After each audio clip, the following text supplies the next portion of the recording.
दोस्तों, अजब गजब के इस वीडियो में आपका फिर से स्वागत है।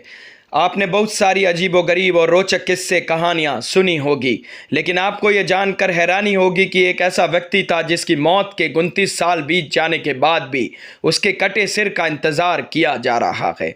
दरअसल यह किस्सा राजस्थान के खूबसूरत और रेगिस्तान शहर जैसलमेर का है, जो 60 वर्षीय करनाराम भील की कहानी है। बता दें कि 80 के दशक में करनाराम भील जैसलमेर का मशहूर नरवादक था। इसके अलावा खास बात यह थी कि दुनिया की दूसरी सबसे बड़ी लंबी मूंछ रखने का Guinness book of world record में भी करनाराम भील के नाम दर्ज है। आपको यह जानकर हैरानी होगी कि करनाराम भील की मृत्यु को 29 साल बीतने के बाद भी उसके परिजनों ने उसका अंतिम संस्कार नहीं किया है। आज भी जैसलमेर के सुप्रसिद्ध सोनार किले के पास की बंजर जमीन पे करनाराम भील की कब्र मौजूद है। हिंदू रीति रिवाज से करनाराम का अंतिम संस्कार किया जाना चाहिए था, लेकिन आज तक ऐसा नहीं हो पाया है। यह घटना सोनार किले के पास घटित होती है। 2 अक्टूबर 1988 का दिन था। करनाराम को अपने पशुओं के लिए चारा ले जाना था, इसलिए वह ऊंट गाड़ी पर चारा ले जाने के लिए अपने घर से निकला। इस दौरान जब वह सोनार किले के नज़दीक से गुजर रहा था, तभी अचानक से कुछ लोगों ने पीठ पीछे से करनाराम पर हमला कर दिया। पीछे से अचानक हुए इस हमले में करनाराम संभल नहीं पाया और यह मौका देख हमलावरों ने उसका सिर काट कर धड़ से अलग कर दिया। इतना ही नहीं, हमलावरों ने करनाराम की हत्या करने के बाद जो किया वो बहुत ही नृशंस था। उन्होंने करनाराम के धड़ को ऊंट गाड़ी पर रखकर उसके घर की तरफ रवाना कर दिया, लेकिन उसका काटा हुआ सिर अपने साथ ले गए। ऊंट गाड़ी पर करनाराम का सिर कटा जिस्म एयरफोर्स कॉलोनी स्थित उसके घर पहुंचा। उसे देखकर वहां मौजूद परिजन और सभी लोग हैरान और सन्न रह गए। करनाराम की मौत के बाद परिजनों ने उसके कटे सिर की खोज शुरू कर दी। इस तलाशी के दौरान उन्हें सिर तो नहीं मिला, लेकिन इतना जरूर पता चला कि कुछ लोगों ने सोनार किले के पास करनाराम की हत्या कर दी थी। इसके बाद सोनार किले के पास की झाड़ियों में करनाराम के सिर की खोज की, लेकिन उसका सिर कभी नहीं मिल पाया। उसकी मौत के 29 साल बाद भी आज तक उसके कटे सिर की तलाश जारी है, ताकि परिजन करनाराम का अंतिम संस्कार कर सके। करनाराम के बड़े बेटे बोधूराम का कहना है कि लोग अक्सर उसे ये कहते हैं कि तुम्हारे पिता बिना सर के ही दफन है। इस मामले में वह पुलिस से भी सिर खोज लाने की गुजारिश कर चुके हैं। दरअसल परिजनों का मानना है कि कातिल करनाराम के सिर को सरहद पार पाकिस्तान ले गए थे, लेकिन फिर भी सिर मिलने की आस से पिछले 29 साल से कब्र के आसपास झाड़ियों में तलाश रहे हैं। करनाराम के दूसरे बेटे लाखाराम के मुताबिक करनाराम की आत्मा यहाँ भटकती है, इसलिए हमें सिर ला दो, नहीं तो आत्मा भटकती रहेगी।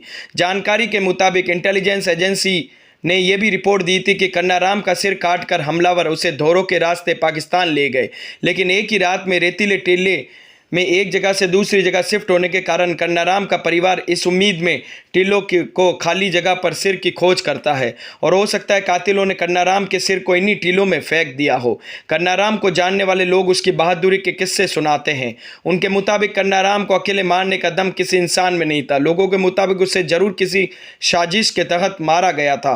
उसकी ताकत और शक्ति का उदाहरण देते हुए लोग कहते हैं कि करनाराम ऊंट को भी उठाने की ताकत रखता था। इसके अलावा करनाराम में खास बात यह थी कि वह दुनिया भर में नरवादक के रूप में प्रसिद्ध था। हालांकि वह पैदाइशी कलाकार नहीं था, बल्कि डकैत था। रेगिस्तान का बच्चा उससे उसकी मूंछ बेहद डरावनी लगती थी। उसे रेगिस्तान का गब्बर सिंह कहा जाए तो कोई अतिशयोक्ति नहीं होगी। अपने गले में जहरीला सांप लपेट कर चलता था और उसका चेहरा तो ऐसा था कि बच्चे क्या बड़े भी डर जाएं। वह दौर था जब पाकिस्तान और अफगानिस्तान की अनेक महिलाओं को नरवादक सुनने का बहुत शौक था। दरअसल डकैत करनाराम के नरवादक बनने के पीछे एक महिला का हाथ था।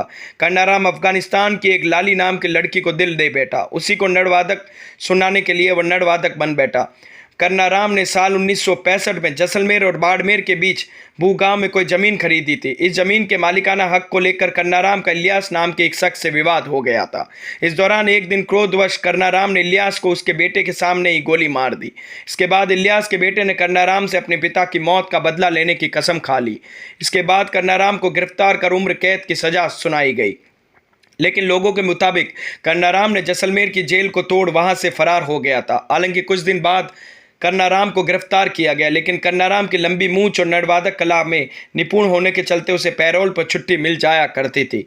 दरअसल उसे पैरोल तभी मिलती जब किसी वीआईपी सम्मान में लोक संगीत का कार्यक्रम होता था। उस समय तत्कालीन राष्ट्रपति ज्ञानी जेल सिंह जैसलमेर दौरे पर आए थे, तब कन्नाराम बाहर था।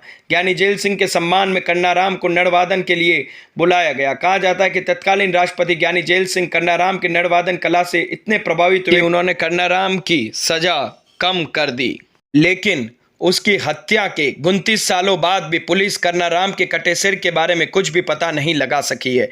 अभी तक यह मालूम नहीं हो पाया कि कन्नाराम का सिर पाकिस्तान में है या हिंदुस्तान में। इस 29 सालों के दौरान पुलिस ने इस केस की फाइल जरूर बंद कर दी है, लेकिन कन्नाराम का कटा हुआ सिर आज भी अनसुलझा रहस्य बना हुआ है। लेकिन कन्नाराम की लोकप्रियता इतनी थी कि जैसलमेर में प्रतिवर्ष उसकी याद में मूंछ प्रतियोगिता का आयोजन किया जाता है। उम्मीद है आप लोगों को मेरी ये जानकारी पसंद आई होगी। अजब गजब के ये वीडियो आप लोगों को कैसे लगते हैं, प्लीज़ लाइक, शेयर और सब्सक्राइब जरूर कीजिएगा, और हाँ, कमेंट करना ना भूलें। धन्यवाद।